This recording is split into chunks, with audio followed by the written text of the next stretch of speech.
વડોદરામાં રક્ષિત કાંડ બાદ અકસ્માતનો સિલસિલો યથાવત, વિચિત્ર ઘટનાના સીસીટીવી સામે આવ્યા।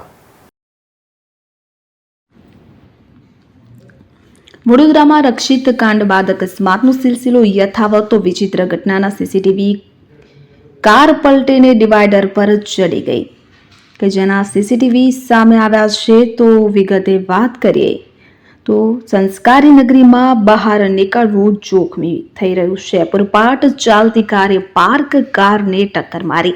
ચાલકની પત્નીએ કહ્યું કે નશામાં હતો તો શું થયું, કોઈને કશું થયું, કાર ડિવાઈડર પર જઈ પલટી ખાઈ ગઈ હતી। જોકે સદનસીબે કોઈ જાનહાનિ થઈ ન હતી, પરંતુ અકસ્માતને પગલે લોકોનું ટોળું સ્થળ પર એકત્રિત થઈ ગયું હતું। વડોદરા શહેરના ગોત્રી વિસ્તારમાં અકસ્માતની ઘટના સામે આવી છે, ત્યારે ગોત્રીમાં ઈએસઆઈ હોસ્પિટલ પાસે કાર ચાલકે સ્ટીયરિંગ પરથી કાબુ ગુમાવતા અકસ્માત સર્જાયો હતો। કાર ડિવાઈડર પર જઈ પલટી ખાઈ હતી। જોકે સદનસીબે કોઈ જાનહાનિ થઈ ન હતી, પરંતુ અકસ્માતને પગલે લોકોનું ટોળું સ્થળ પર એકત્રિત થઈ ગયું હતું। સીસીટીવી ફૂટેજમાં જોઈ શકાય છે કે ફૂલ સ્પીડમાં આવતી એક કાર કે જે રોડ પર એક સાઈડ પાર્ક કરાયેલી અન્ય કારને પાછળથી ટક્કર મારે છે। આ દરમિયાન શોર્ટ બ્રેક મારવાને કારણે કાર સીધી જ પલટી ખાઈ જાય છે અને 2 થી 3 પલટી ખાઈને કાર ડિવાઈડર પર જઈ પડે છે। આ અકસ્માત જોતા ચોક્કસ એમ લાગે કે આમાં જરૂર મોટી જાનહાનિ થઈ હશે, પરંતુ સદનસીબે કોઈ જાનહાનિ થઈ ન હતી। કાર ચાલક દારૂના નશામાં હોવાનો લોકોએ આક્ષેપ કર્યો હતો અને તેને પોલીસને હવાલે કર્યો હતો। દરમિયાન અકસ્માતની આ સમગ્ર ઘટના સીસીટીવી કેમેરામાં કેદ થઈ ગઈ હતી।